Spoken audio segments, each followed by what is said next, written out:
Well, hey, good morning and welcome once again. In case you came in a little late, my name's Ryan and I'm one of the pastors here at the Creek Church. I can tell you more about what I do, but every time I try to actually explain what I do to people, it gets kind of hairy and they get the confused look on their face, so I'm not going to try. Just know I work here and I do things. But this morning is going to be a little bit different. If you've been here at all for this series, it's going to be different for a few reasons. One, obviously, I'm not Trevor.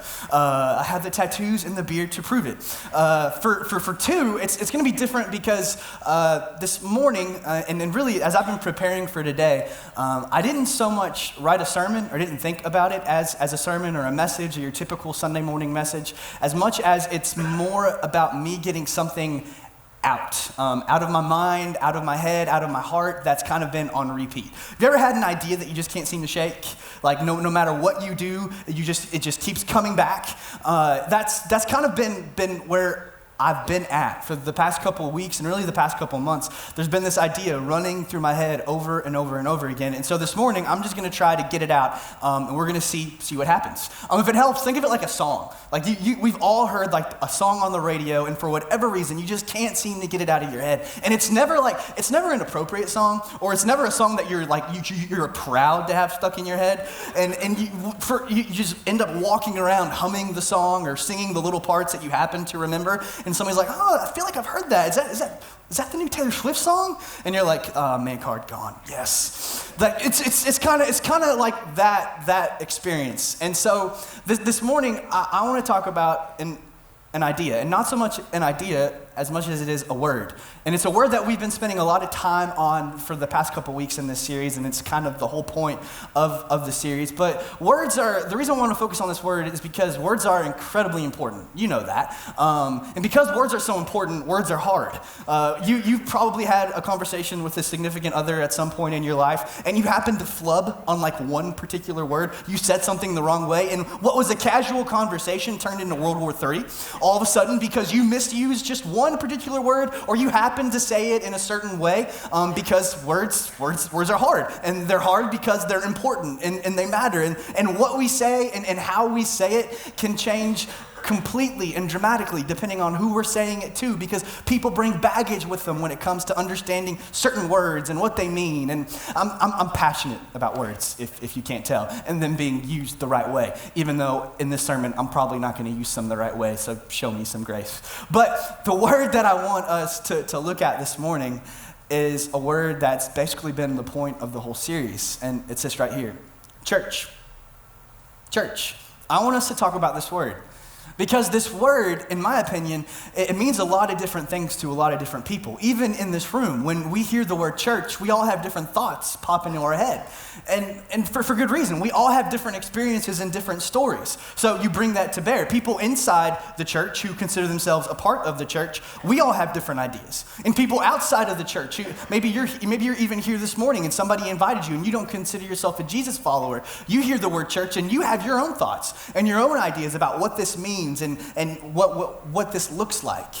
And I think it's incredibly important for us, especially if we're talking about the kind of church that we want to be, to actually figure out what it actually means to be the church, what that word actually means. And let me start by kind of unpacking some of my baggage for you. I'm pretty sure I was born in church. My birth certificate doesn't say literally, like not in the back pew, because that would have been messy.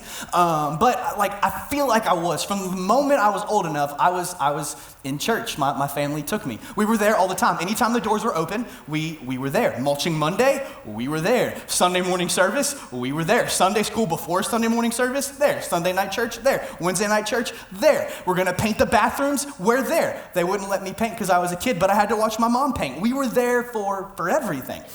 And for me, at least in my life, I grew up loving church because it's where we spent so much of our time. It's where the snacks were, and we found those real quick while mom was painting the bathroom. It's where I made some of my lifelong friends was at church. It's where we went and we played games, and there was a basketball goal. Although I was terrible at basketball, we still had fun in the gym. I grew up loving church. Even though sometimes the songs that we sang, I did not at all understand what the words meant. And sometimes the sermons that the pastor would preach, I would sleep through. So if you do that to me, it's okay. It's karma. It's coming back to get me. But I loved church, and it stuck. All because of a church called Xenia Grace Chapel, and all because of what I got to do when I was there. And I know that's not everybody's experience, and not everybody loves church or going to church or whatever it is you think about church, but for me, for whatever reason, it stuck, and I feel like it's in my blood. And what's great is now it's kind of happened for my kids too.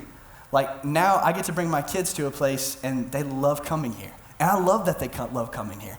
They'll come with me or Gabby, and that's my wife, by the way. They'll come with us to work sometimes, or we have to run an errand and we have to stop by the office. And as soon as we come by the building here in London, they see our big C on the building and they scream, "Church, we're at church. All our friends are there. We're going to have so much fun."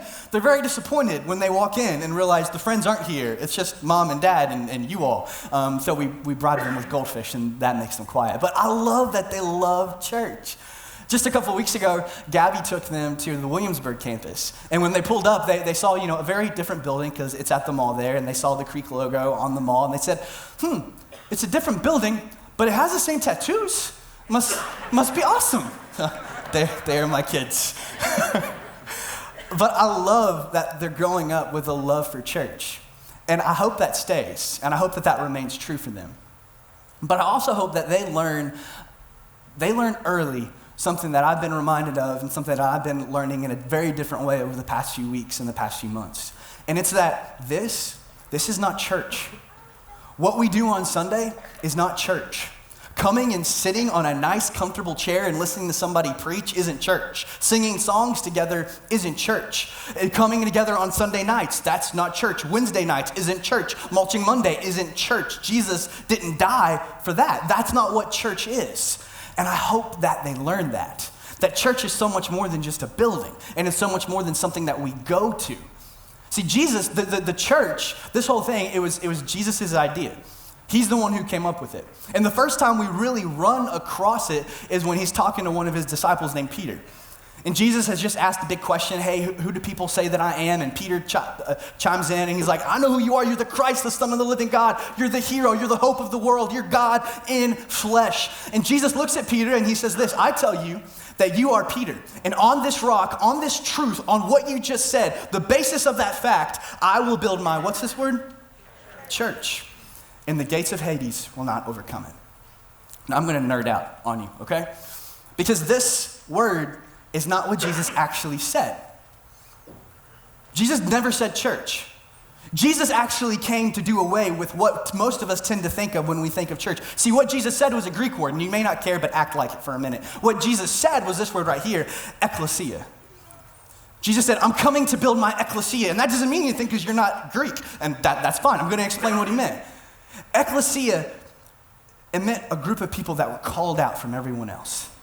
It meant a government, a kingdom, a different culture, a different family, a different tribe, a different bloodline. What Jesus was saying is that upon this truth, I'm going to build a movement. I'm going to build a group of people. I'm going to build a family. I'm going to establish kingdom outposts in a fallen world of my kingdom, and it's going to look and feel differently. I'm going to establish my ecclesia. I'm going to start a movement. I'm going to start a group of people that is family, because by my blood, I'm undoing all bloodlines. Last names no longer matter. By my blood, I'm undoing all nationalities because it no longer matters. All that matters is this, the kingdom of God. I've come to create this ecclesia. But then something happened. When they translated the scriptures, they turned it into what was called the Latin Vulgate. And you had to learn Latin in order to read the Bible, and nobody knows how to read Latin. Nobody knew then. So when the Reformation happened, most of the first reformers were German. And they translated this word ecclesia to this word. I'm not even going to try to say it because my German is very bad. But when you and I read it, it reads like church. And it's the German word for a sacred place. It's the German word for a tabernacle. It's a German word for a temple. And when the English speakers went and they began to translate the original text into what we call our Bible, they decided they were going to take this, keep this, and they were going to use the word church. And all of a sudden, what Jesus came to do away with, the Old Testament idea of going to the house of the Lord, of going to Jesus' house, of going to God's place, of going to this sacred space, was thrown out. And church started to become that again. Because Jesus didn't come to create a sacred space. He didn't come to create a sacred temple. Because of Jesus, you and I are the temples, the dwelling places of the living God. We are sacred people, and everywhere we go is sacred space. That's why Jesus came. He came to establish a royal priesthood. He came to establish a family. He came to establish a family of the Most High God, of which we are all sons and daughters if you are here and you call yourself a Jesus follower. He came to establish a church, and that's what the church is. Not a place, but a people. And not a people that come and sit in chairs on Sundays and sing songs, but a group of people that are known for something, that do something, because church isn't something we go to. It's who we are and what we do. It is the most important thing that any of us can ever give our lives to and will ever be a part of, because it's God's family. It's God's kingdom. It's God's story for humanity and for us. And just like any country, any kingdom, any nationality, any tribe, any family, Jesus said, my people will have clear identifiers. Their culture will be unique. There will be family traits. There's going to be a birthmark. And if you've been here for the past couple of weeks, you probably already know what it is. This word, love. And it seems like through this series, this word, this idea keeps coming up over and over and over again of love. And if you're tired of it, I'm sorry, Jesus started it first. You wouldn't have liked Jesus either, because he was incredibly repetitive. Almost to every major question that he was asked, he would answer in a roundabout way, love. When a teacher came up to him and was like, Jesus, tell me, what's the most important thing I could do? He said this right here, love God and love people. His disciples came to him and they were like, hey, how can I become great? Love, be a servant. Put others first. Jesus, this person's really harmed me and they keep harming me and doing the same thing. How many times do I need to forgive them? Keep loving them. Keep forgiving them. Jesus, I have this really dumb person in my life. Man, they're like a really dumb sheep. What should I do about them? Love them. Jesus, I have this person in my family and they've taken everything from me and they just keep abusing our relationship. What should I do? Keep loving them. And to every question Jesus was asked, his answer was love, love, love, love. You talk about a broken record. It was Jesus. Love, love, love. And basically the rest of the New Testament, what we find is the story of God's people, of us, the early version of us, trying to figure out how to do this. Because before Jesus, this was not a thing. People didn't know how to do this. It was a very different world.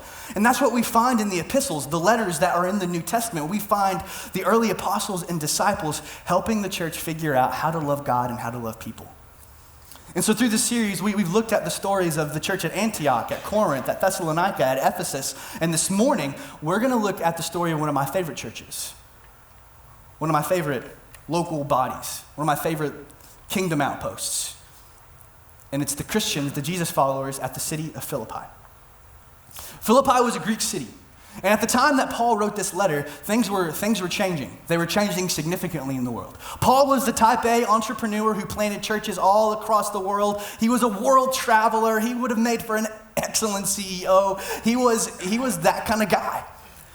But at the time that Paul wrote this letter, he wasn't traveling the world anymore.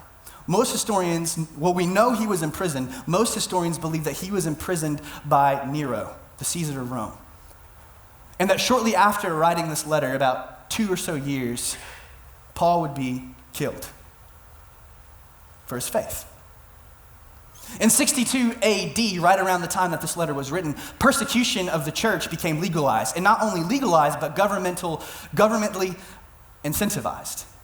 The government basically said, it's your Roman citizen duty to find and report Jesus followers and Christians. And when we find them, they will either recant or they will die. And that would become the law of the land for 200 years. So yeah, the church underwent some persecution before this letter, but at this time, things were changing and they were shifting and they were beginning to experience real persecution, the kind that we talk about when we talk about the old school persecution that the ancient church went through. And so Paul's going to write this letter from prison and he's going to say, hey, I get it. I get what you're going through because literally I'm in chains right now. But get this, because I'm in chains, the Caesar of Rome, he just heard the gospel because of it. There are Roman guards and there are senators and there are people who are getting to hear the good news about Jesus. All because I'm in chains. Even though things look really bad, there's still hope and God is still working and moving because that's what God does. When we feel like we're in the shadows, God is still moving, God is still working, even when you can't see it. And then he turns his attention in the letter to the Jesus followers at Philippi. He says, I know that you're going through something. I know that no longer do we have all these cool mega churches. No longer is Christianity the cool new hip thing. Now we're hunted down like dogs. And now you're a minority.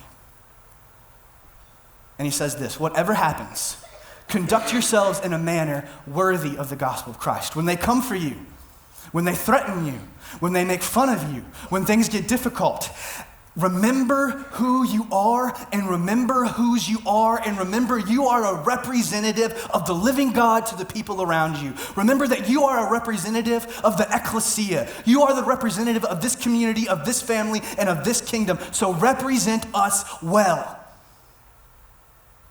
Act like it. When they come for your life, don't be afraid to give it because we know that this is only the beginning. When they challenge you, when it's stressful, remember who you represent and act like it. Because here's why. The credibility of the church was on the line. And the litmus test wasn't what they believed. It was how they behaved. People know we believe crazy things. We're Christians. It's literally in a book. All they have to do is pick it up and read it. They know it's nuts.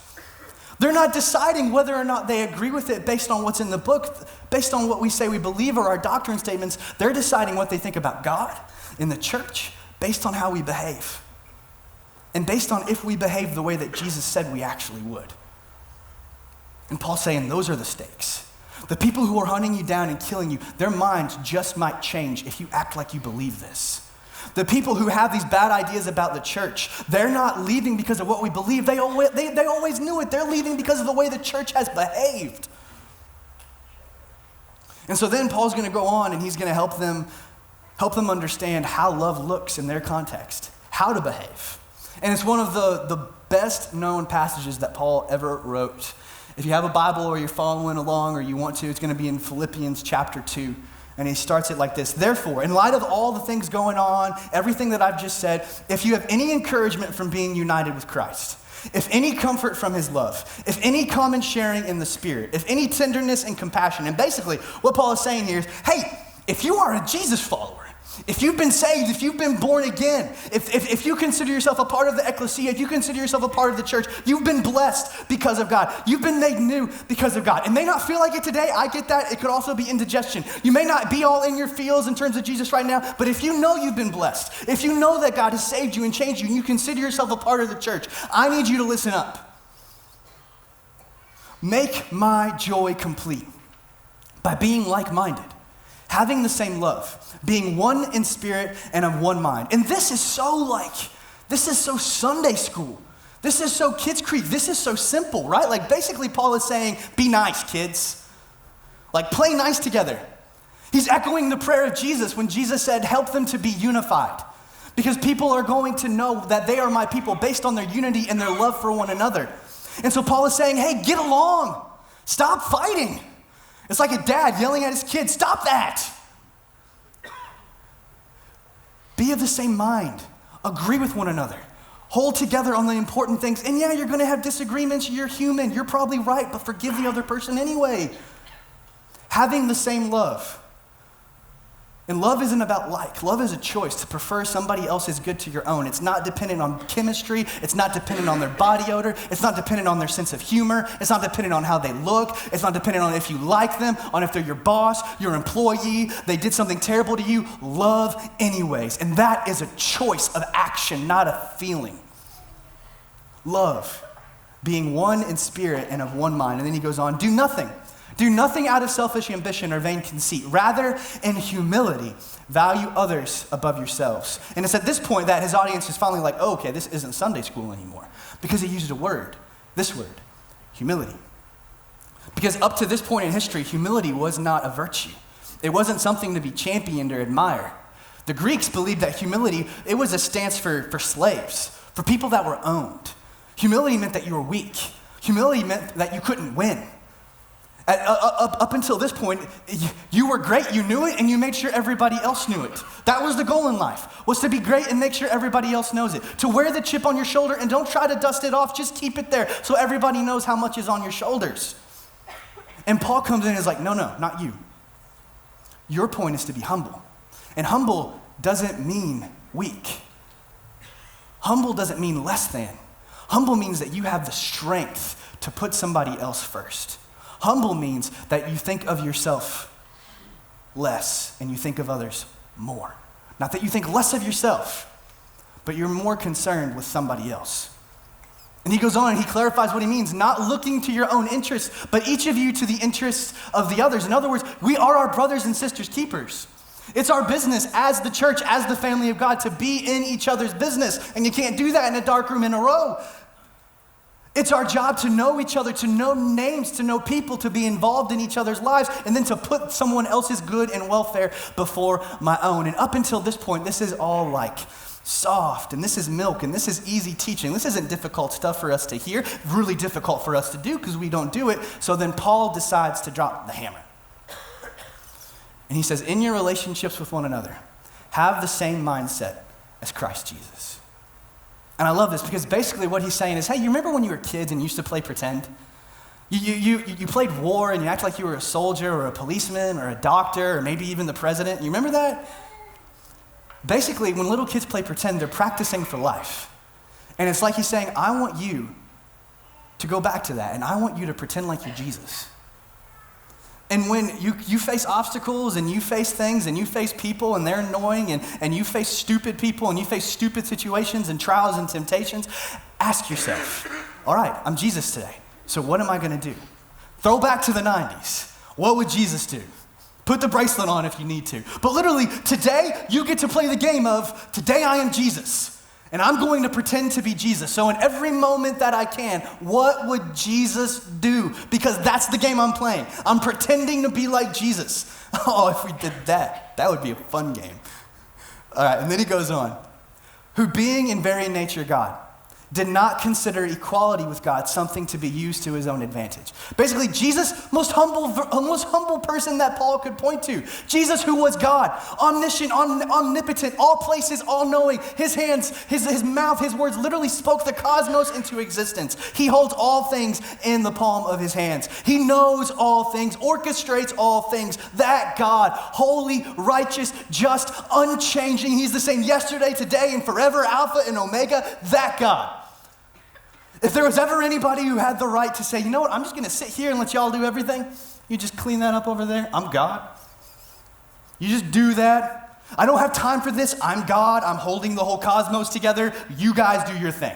If there was ever anybody who was busy, if there was ever anybody who had kids that they needed to take care of, it was God. He didn't, though. Rather, he made himself nothing by taking the very nature of a servant, being made in human likeness, forsaking all of it, jumping down off of his throne, becoming a human. Literally, the hands that sculpted the Grand Canyon became human hands and became a baby. The God who spoke everything into existence couldn't utter a word, but had to learn how to talk again. He did all of that. And we can't fathom what would it be like to be an omniscient, all-knowing God with the thoughts that he has, and our highest and greatest thoughts can't even compare to his. Became a human. Bent down that low for us. And being found in appearance as a man, he humbled himself by becoming obedient to death, even death on a cross. How far? How humble am I supposed to be? How much am I supposed to put somebody else first? And Paul holds up the example of Jesus, who literally had the rights to say no, but he did it to the point that he died and he gave his life. Why? Because of our birthmark. The birthmark that Jesus is supposed to share with his family. Love. For you and for me. And this is the point where we start to kick back a little bit. Like, I don't have time for that. I don't have time to do whatever it is you're getting ready to ask me to do. I don't have time for Kids Creek. I don't have time for Kids Club. I don't have time to be a group leader. I don't have time to get more involved. I got all this stuff going on. I can't possibly lose this. I need some rest. I need some me time. I got to take care of me, yo. I got to sleep. I love my weekends. Like, I can only give an hour and a half on Sunday. You don't know what that other hour and a half means. I'm doing important things that other hour and a half, like watching Netflix. You have no idea. Here's the thing. And here's what Paul is going to teach us in the next part. You and I will never regret what love compels me to give away. Never. It may feel like it, and I know you have your excuses, and they seem good. I'm sure glad Jesus didn't use yours. I know you have your reasons, and they seem right to you.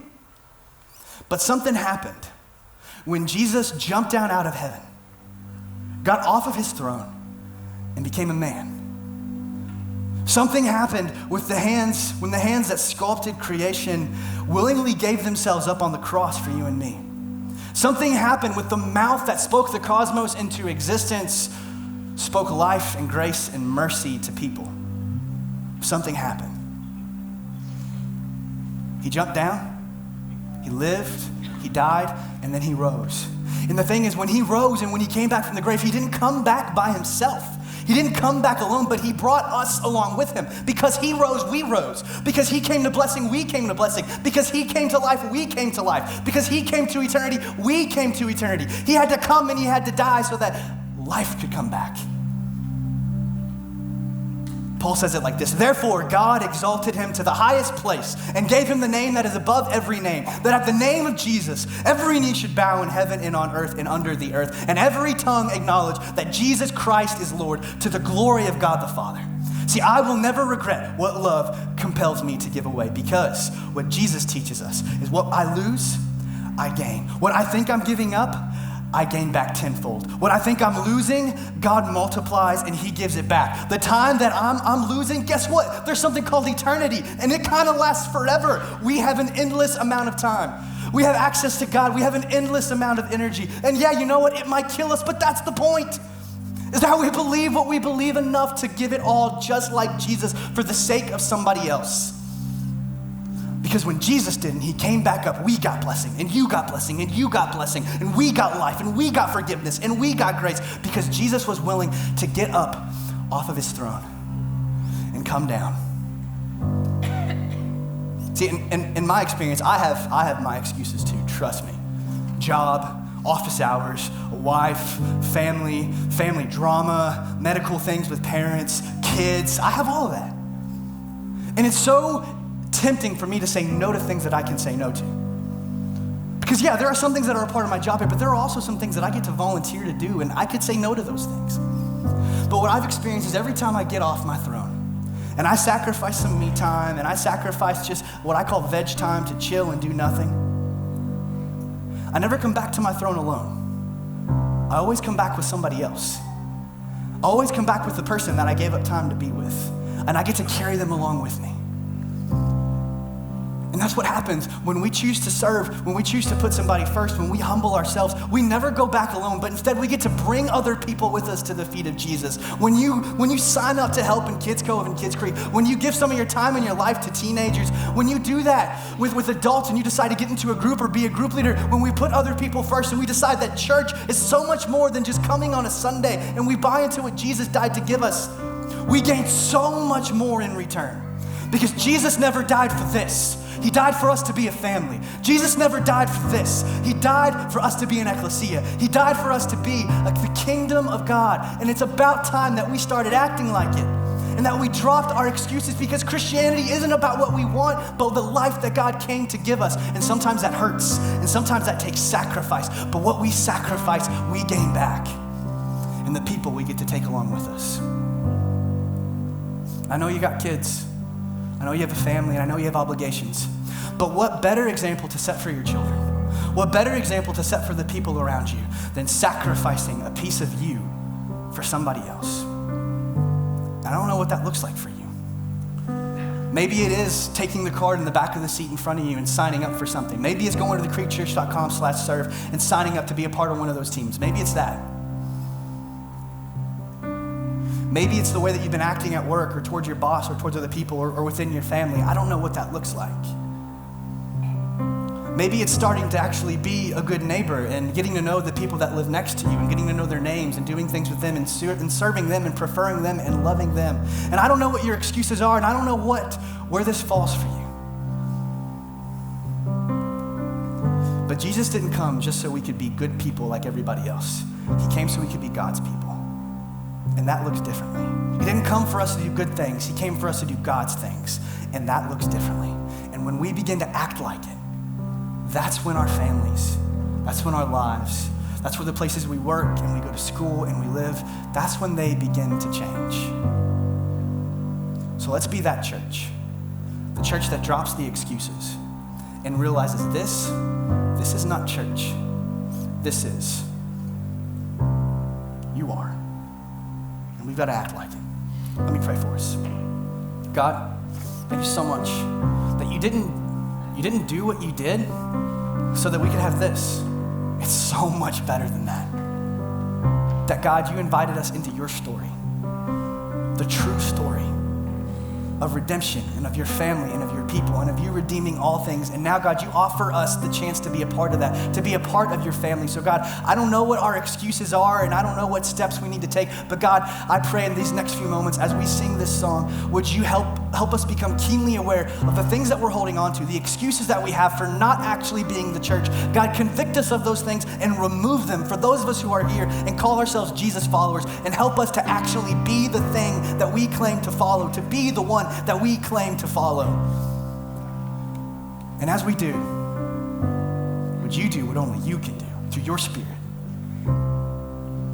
Would you change history again as the world sees your church become your ecclesia, become your people, and become your family. And they see our birthmark so incredibly clearly that we are a group of people that love just like you. In your son's name of Jesus.